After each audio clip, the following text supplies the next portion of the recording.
as promised, back with the CB750. Welcome to Hack a Week.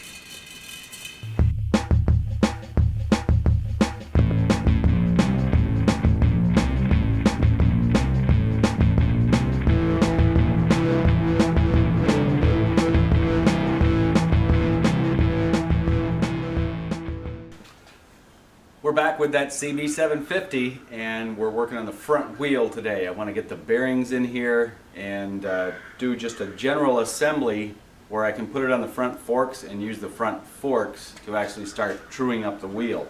I've got an all balls front wheel bearing kit to put in here. We've got enough hardware on hand to do a dual disc setup. However, I am lacking bolts long enough to go all the way through. I've got the stock bolts that were a given length, but they need to be probably about 20 millimeters longer to have dual discs on here. So that will happen later on, but for now we'll get the bearings in there, get the axle on it, stick it on the bike, and start truing up some wheels. Coffee, breakfast of champions. So, this is what this will look like when it is all put together with both discs. They just slip on either side. For those of you familiar with the CB750 and its speedometer drive, what happens over on this side is there's a little adapter plate that I have here that came with the bike. The guy bought it with the dual disc setup kit, and that's what drives the thing. And with that on there, the disc just slides right over the whole assembly, and there you go. Bob's your uncle, as they say. Now, there used to be a cover like this that went over the other side. I may or may not put that on, we'll see. But anyway, for now, all that stuff goes aside. So here's the page in the shop manual. You can see what's going on here. We've got an axle that goes through the speedometer drive, and then after that is the mechanism that drives the speedometer drive. We have a bearing, a spacer, a bearing, a seal, another spacer, and a spacer nut, and the whole thing goes together just like that. First up, we have this spacer. The spacer has to go in there. It's got to go in the proper way. One end has little flanges that are bigger than the other end. So the large end goes on the side with the speedometer drive. That's over here. So that's the way we're going to put this in. The small part, small flange goes in first. That's going to go over to the other side. And we're going to hold it in the middle. And we're going to pull it through to where it's just barely in both sides of the hub.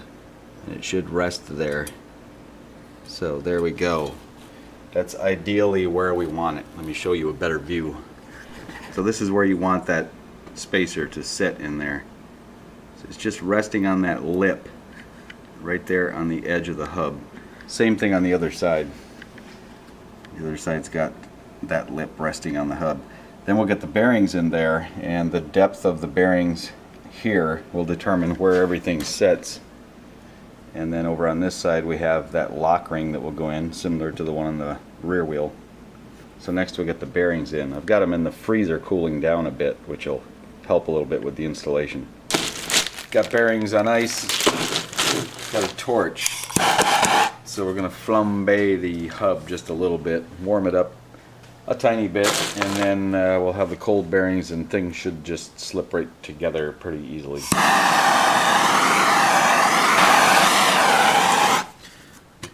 Okay, that's warm enough that I can't really hang on to it for very long. Let's dry off this bearing just a little bit. And just drop it in here and see what we got. Should be a fairly loose fit. Let's try the other side. I've got a little bit of grease on the axle now. I'm gonna see if I can slide that through and use that to help me keep the spacer aligned properly, because it's a little crooked in there right now. Alright, I'm happy with that. Got a little bit of a lip on this side on that spacer, so that's centered up. So let's get this bearing in there. I probably should have had the axle and all that stuff in ahead of time while it was still a warm hub and a cold bearing, but it didn't. That has to go in a ways. So what I could do here is utilize the nut for the end of the axle. I'm just going to put that on there. We'll give it a couple taps. I do believe we're there. I can take a peek inside and I should see hardly any play between that inner spacer and the bearing. Get this ring in place now.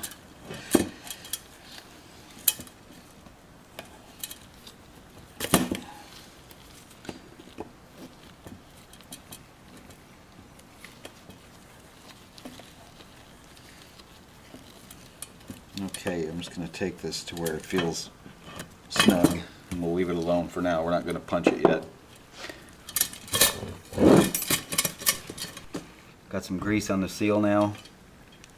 Put that in place right here. I'm going to push it into that retaining ring. I should be able to just about push this in by hand. And indeed I can. So that's in place. Before this goes on the bike, we're going to put this all together right here on the floor. We've got the axle going through, the speedo drive through the spacer. And we've got the nut that goes on the other side. We're going to put that with the hex side facing toward the wheel. And we're going to just start tightening up this axle. And at a certain point, it's going to want to bottom out on the bearings. This is where we're going to set the wheel torque.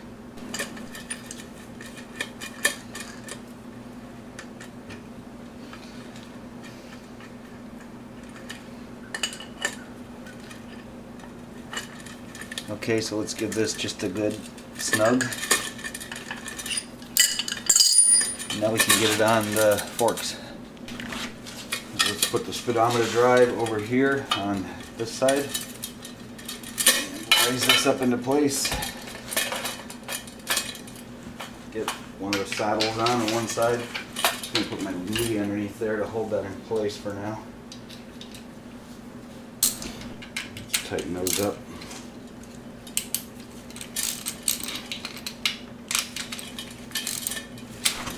This is all preliminary assembly anyway. Some of this stuff will be coming back apart later. So for now it's fine. It's tight. There we go. Wheels mounted up. Here's the aftermath of what it took to do that. As is typical of every time I do any work on the CB. For those of you who haven't really seen this series before, this is pretty much the way it always goes. Every time, dig through every box, every part, everything, all over the place, until I find those magical parts that I need. And there they are. The saddles down here. They were the tricky thing to find. These were buried in a box, in a box, in a box. Let's true some wheels now. So when I did this many years ago on bicycle wheels, you had something right here that you could monitor where the rim was deviating left and right, and then you're working right next to the spokes.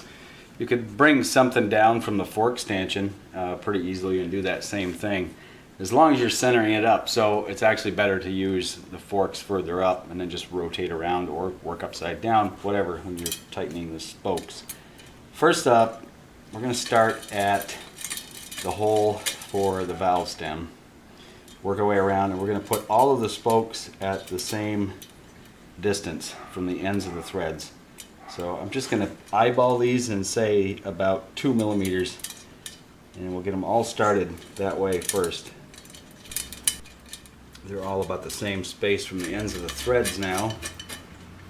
A couple more to go here. And the wheel's still pretty loose, so I'll go around one more time now. Maybe take up another millimeter or so, or maybe take it down to where there's about 1 millimeter of threads showing, and we'll see where we're at then. So one more time all the way around, and that's one more revolution, and there's still a lot of slop, so let's go one more time. You have to just creep up on this. What we're after is to have nice tension on everything. So we'll just cut to the chase, and I'll keep going around until I get that tension, and then we'll come back. That did it. Now we've got some tension going on. We'll give the wheel a spin and see what it looks like. It's not too bad to start off with. I've got a small crescent wrench here that I'm using for a spoke wrench. Just haven't got around to finding a spoke wrench yet, but that's alright because all I need to do is just be able to count the number of turns. So I'm going to go around one more time and make sure they're all at a good baseline setting where the threads are just not quite showing. Just double check all of them. They should all have a little tension right now.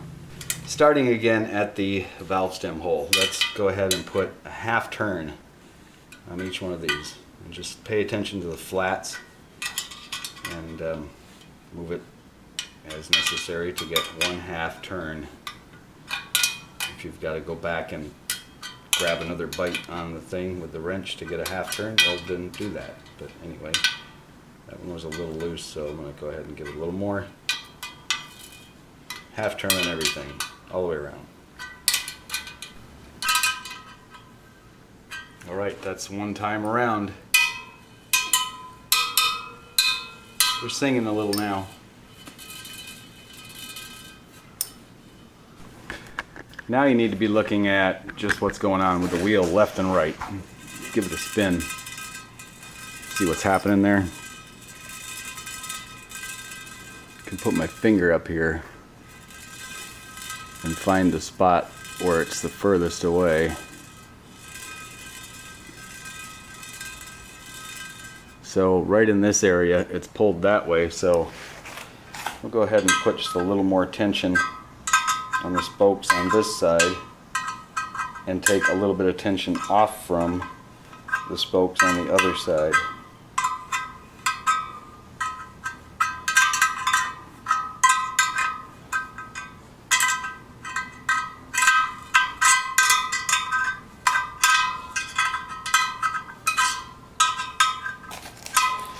Now let's see what we've got.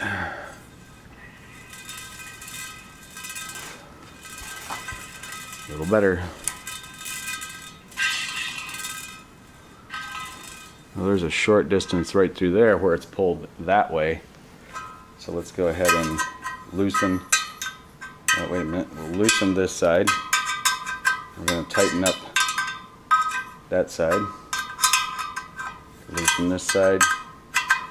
Tighten that side. Just going by the same amount of turns. Loosen by a 1/2. Tighten up by a 1/2. And then you kind of taper it out a little bit. 1/4 and 1/4. Now let's see what we have in that same area.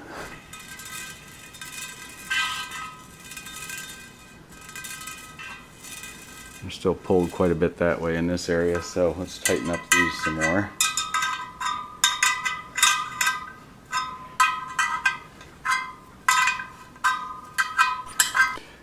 After a bit more work, let's see what we got now.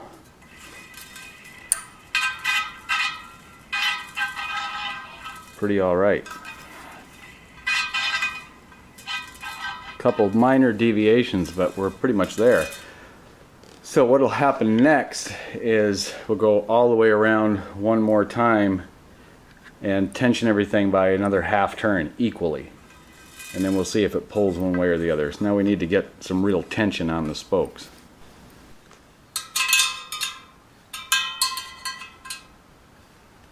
One 1/2 turn more on everybody. What do they sound like now?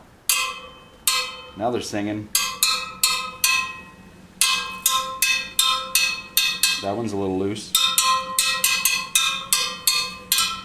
They should eventually all end up sounding very similar.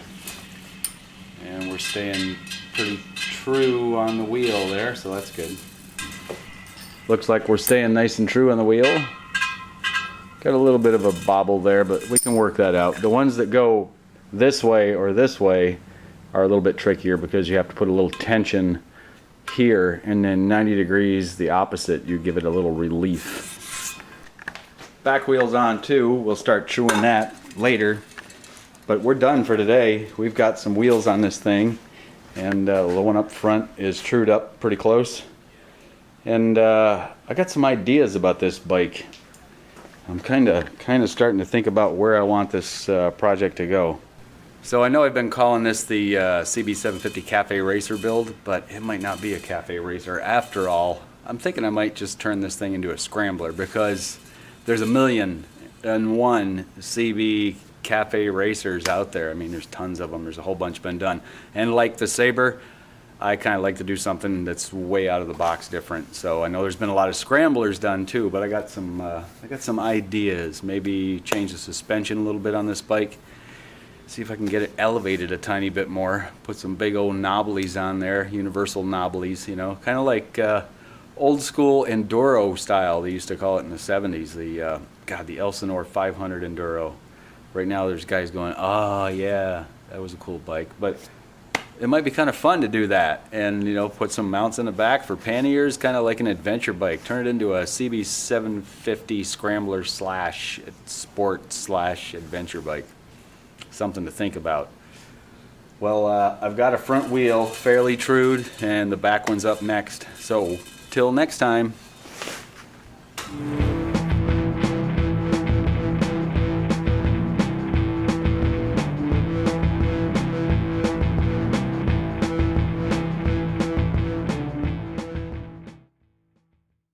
Well, the spacer jumped out of place. That's no fun. When that happens, looks like the bearing is bumping up against it too. That's a bummer.